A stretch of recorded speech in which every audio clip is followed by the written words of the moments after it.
السلام عليكم ورحمة الله وبركاته. بسم الله الحمد لله الحمد لله الذي أرسل رسوله بالهدى ودين الحق ليظهره على الدين كله ولو كره الكافرون. أشهد أن لا إله إلا الله وحده لا شريك له وأشهد أن سيدنا ونبينا محمدا عبده ورسوله. اللهم صل وسلم على سيدنا وحبيبنا وشفيئنا ومولانا محمد وعلى آله وأصحابه كالنجوم. Amma ba'du, hadratil kiram, para alim, para ulama, para bapak, para ibu, jamaah salat isya wa salat tarawih Masjid Darut Taqwa rahimakumullah. Patut kita panjatkan puja dan puji serta syukur kepada Allah karena Allah masih memberikan rahman rahimnya. Allah masih menunjukkan cintanya dan mahabbahnya kepada kita, sehingga kita bisa tetap istiqomah melaksanakan amaliyah Ramadan sampai hari yang ke-23 dan mudah-mudahan bisa dan mampu menyelesaikan Ramadan secara husnul khotimah. Para bapak, para ibu, Allah memang memberikan jaminan, memberikan garansi kalau Ramadan itu memang tiap tahun bakal datang, karena bagian dari siklus bulan Hijriah atau Qamariyah. Tetapi Allah tidak pernah memberikan garansi, Allah tidak pernah memberikan jaminan kalau kita bisa ketemu Ramadan yang akan datang. Karena bisa jadi setelah ini ada di antara kita yang dipanggil oleh Allah Subhanahu wa ta'ala. Tetapi kita memang berharap mudah-mudahan Allah memberikan kita kesehatan, Allah memberikan kita kekuatan sehingga kita diberi umur panjang dalam ibadah kepada Allah sehingga ketemu Ramadan yang akan datang. Amin Allahumma amin. Para bapak, para ibu, hari ini saya diberi tema yang cukup luar biasa,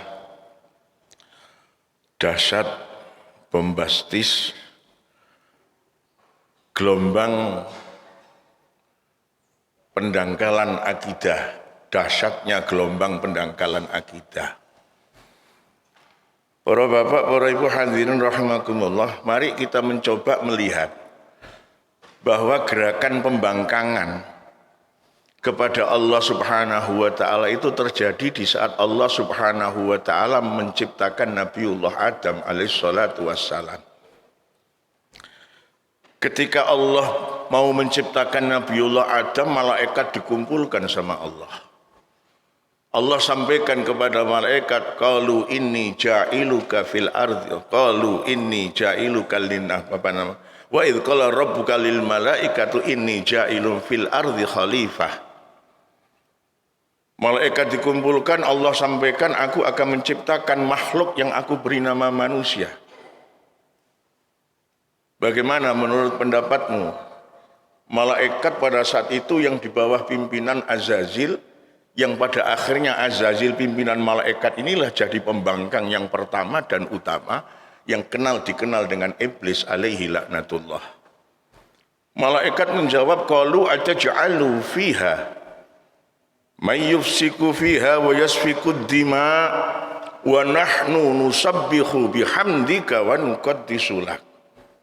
Ya Allah, kenapa Engkau mau menciptakan makhluk lain selain kami yang Engkau beri nama manusia?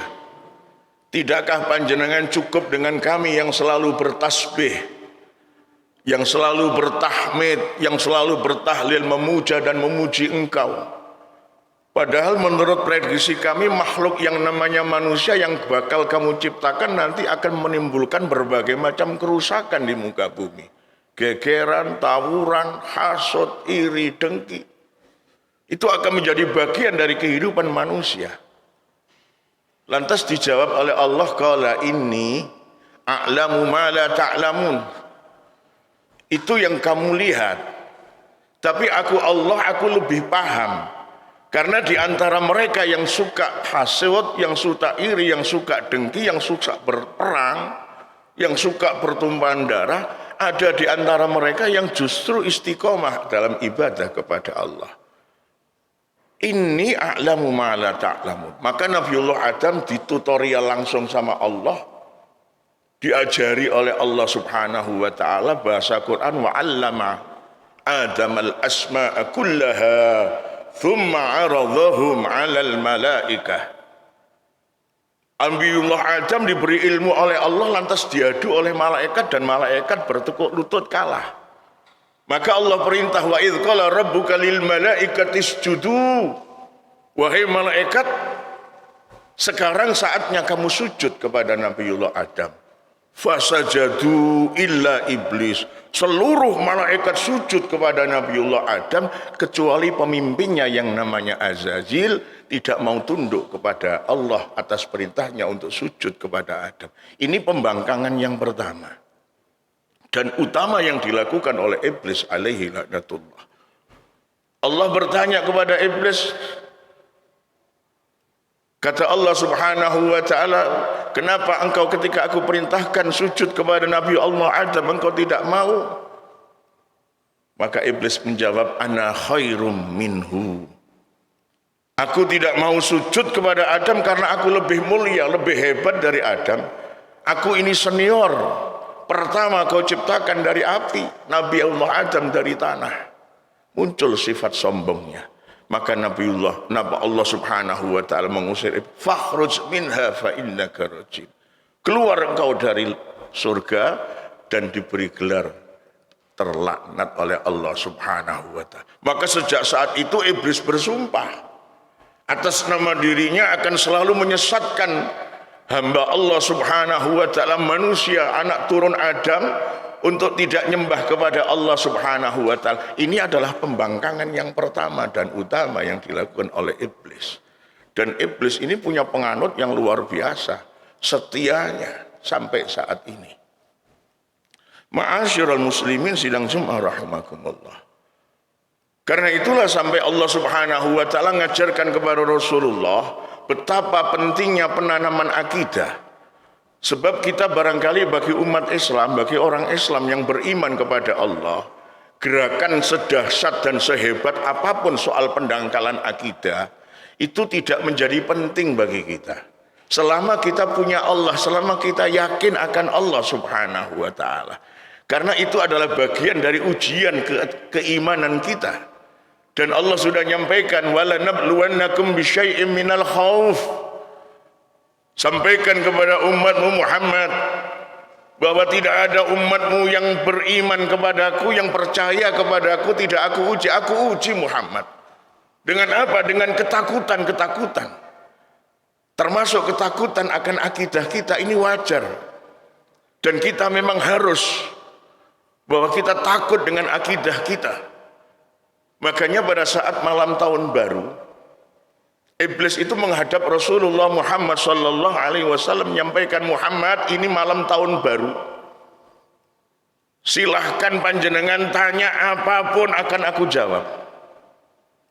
Maka iblis pun ditanya oleh Kanjeng Nabi Muhammad sallallahu alaihi wasallam, wahai iblis, dengan cara apa engkau menghancurkan umatku? Maka iblis menjawab, halaktun nas bidzunubi wal ma'ashi. Aku menghancurkan akidah umatmu, aku menghancurkan umatmu adalah dengan dosa dan kemaksiatan. Aku buat masyarakatmu, umatmu Muhammad suka melakukan dosa. Karena saking seringnya melakukan dosa dan maksiat kepada Allah Subhanahu wa ta'ala, maka umatmu sudah tidak lagi menganggap maksiat itu dosa dan tidak lagi membuat dosa itu adalah maksiat. Kadang kita tanpa sadar, kita juga terjebak dengan perangkap iblis alaihi laknatullah. Kalau umat terdahulu untuk maksiat kepada Allah harus keluar rumah dan harus cari teman. Tapi untuk maksiat sekarang kita tidak perlu keluar rumah dan tidak perlu teman. Cukup dalam satu kamar hanya dengan bermodal smartphone, kita bisa mengguncang dunia, mengguncang negara, menyebar fitnah, menyebar hoak. Dan kita sudah bisa maksiat kepada Allah hanya dengan smartphone. Sehingga tanpa kita sadari gerakan jari-jari kita, kalau dulu salamatul insan fi khifdil lisan, sekarang salamatul insan fi khifdil yadain.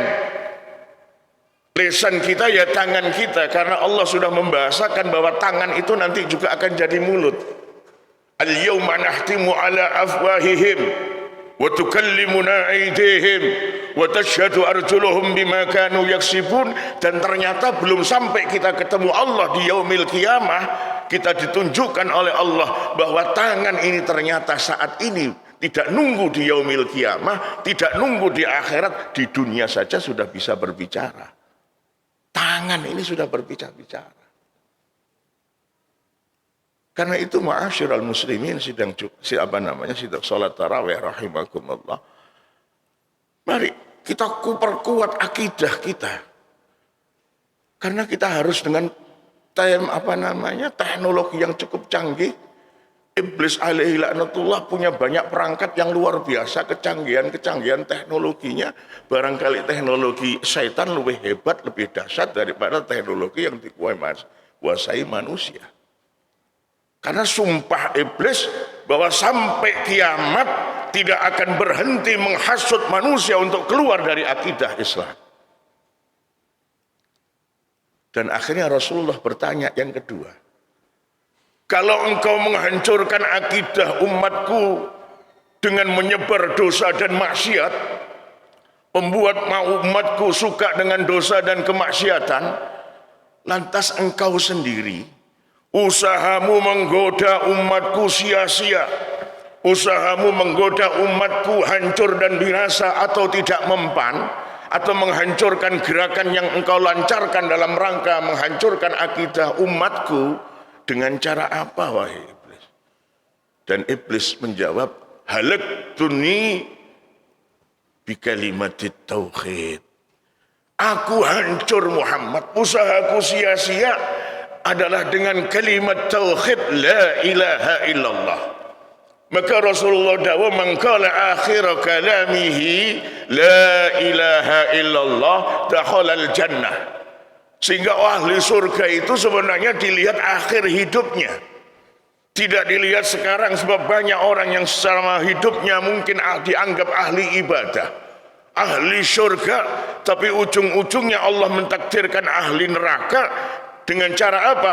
Pada saat syakaratul maut dihilangkan kalimat tauhid dari dirinya, sehingga tidak lagi bisa dan mampu mengucapkan kalimat tauhid.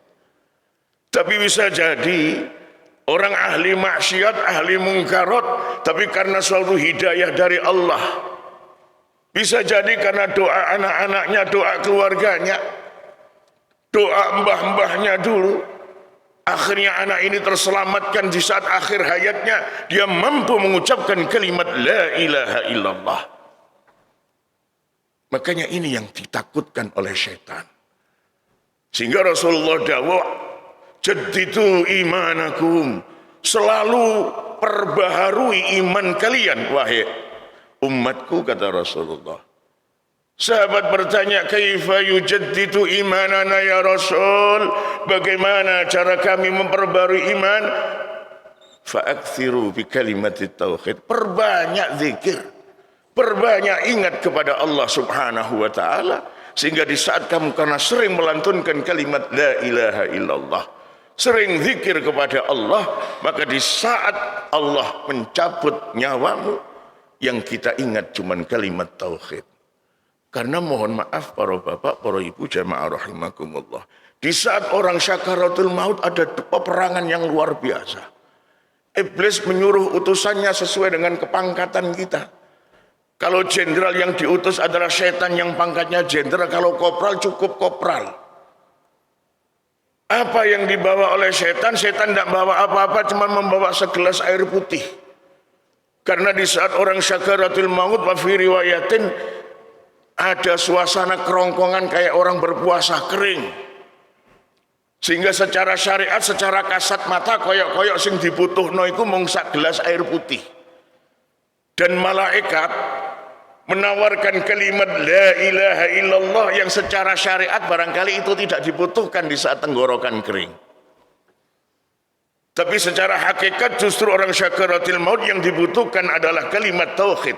Maka Gusti Kanjeng Nabi mengajarkan lakinu mautakum bi kalimati la ilaha illallah, talkinono, ingatkan keluargamu di saat syakaratil maut, bisikkan ke telinganya kalimat la ilaha illallah agar refleksinya bacaan yang biasa dia baca dikembalikan sama Allah Subhanahu wa taala. Peperangan yang luar biasa, iblis menawarkan segelas air putih. Kang, Mbak, sing mbok butuhno iki lho gelas. Ora usah cukup ngakui, cukup sampean mantuk atau pejamkan mata tanda sampean mau dengan air putih ini. Maka di saat pada saat itu mudah-mudahan tidak ada di antara kita yang terjadi. Cabut kalimat tauhid dari bibir kita, dari lisan kita, dan kita jadi hamba iblis alaihi laknatullah. Na'udzubillah tsumma na'udzubillah. Tapi ketika malaikat mengumandangkan, membisikkan kalimat tauhid dan kita biasa zikir kepada Allah, maka akan langsung kita ingat la ilaha illallah. Itu saat-saat yang sangat kritis. Karena itu barangkali upaya-upaya apapun yang dilakukan oleh siapapun dalam rangka mau mendangkalkan akidah kita, gerakan gelombang untuk pendangkalan akidah, barangkali kita cukup dengan kalimat tauhid. Dan kita harus yakin di saat kita punya keimanan yang kuat kepada Allah, di saat kita terus memperbarui keimanan kita kepada Allah dengan terus berzikir kepada Allah, maka janji Allah, fadhkuruni adzkurkum washkuruli wala takfur. Muhammad sampaikan kepada umatmu, siapapun umatmu yang biasa zikir, biasa mengingat aku, maka umatmu akan aku ingat. Kalau kita mengingat Allah hanya dengan melafalkan kalimat la ilaha illallah. Tapi ketika Allah ingat kepada kita, kepada yang melafalkan kalimat la ilaha illallah, maka janji Allah Subhanahu wa taala, Allah tidak cuma menyebut nama kita, Allah tidak cuma mengingat kita, tapi Allah mencukupi kebutuhan kita. Allah menyelamatkan akidah kita, dan insya Allah kita ditimbali oleh Allah dengan timbalan yang luar biasa. Ya ayyatuhan nafsul mutmainnah, irji'i ila rabbiki radhiyatan mardhiyah, fadkhuli fi ibadi wadkhuli jannati. Mudah-mudahan ma'asyiral muslimin sidang Jumat rahimakumullah, jamaah salat isya wa salat tarawih, kita tidak usah khawatir. Kita punya Allah Subhanahu wa taala. Perbanyak zikir, fa insyaallah akidah kita, akidah anak-anak kita akan diselamatkan. Dan terakhir, mari belajar pada Nabiullah Yakub yang diajarkan oleh Allah kepada baginda Nabi. Bagaimana ketika Yakub mau meninggal dunia, dikumpulkan anak-anaknya. Yang ditanyakan bukan soal kekayaan, kon kerja ning ndi urip ya apa, tapi justru Nabiullah Yakub di hadapan putra-putrinya, am kuntum syuhada'a idh hadara Yaqubal maut idh qala li banihi ma ta'buduna min ba'di. Sapa sing mbok sembah engko nek abamu ora ana, kon nyembah sapa? Akidah yang ditanamkan. Maka tanamkan anak-anak kita, anak turun kita akidah dengan kalimat fa'lam annahu la ilaha illallah. Kalimat yang luar biasa, kalimat yang termasuk miftahul jannah, password kunci membuka pintu surga adalah kalimat tauhid la ilaha illallah. Wallah muwafiq ila aqwamit thariq. Summa assalamu alaikum warahmatullahi wabarakatuh.